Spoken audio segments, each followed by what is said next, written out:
Ikatan Dokter Indonesia (IDI) Cabang Aceh Besar bersama Ikatan Apoteker Indonesia menggelar kegiatan bakti sosial untuk menyambut peringatan Hari Kesehatan Nasional ke-58 yang diperingati setiap 12 November.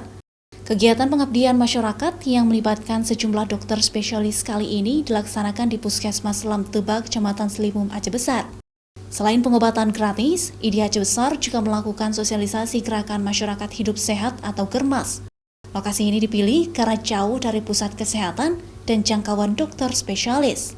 Besar ini yang tidak terjamah, yang tidak terjangkau oleh pelayanan spesialistik dapat terbantu gitu. Walaupun kegiatannya tidak tentu, mungkin belum tentu sebulan sekali atau mungkin setahun sekali juga, itu alhamdulillah bisa kami lakukan seperti itu.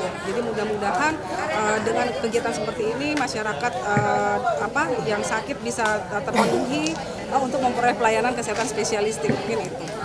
Ratusan warga tumpah di lokasi pengobatan dokter spesialis ini. Mereka ingin mengecek kesehatan serta melakukan pemeriksaan khusus. Kebanyakan yang datang orang tua serta anak-anak. Dokter spesialis yang memberikan pelayanan diantaranya dokter penyakit dalam, bedah, dokter anak, kandungan, dokter THT, mata, serta sejumlah dokter lainnya. IDI Aceh Besar berharap kegiatan ini dapat memberikan jangkauan pelayanan kesehatan khusus dari para dokter spesialis untuk warga yang berada di wilayah-wilayah terpencil. Davi Abdullah, Kompas TV, Aceh Besar.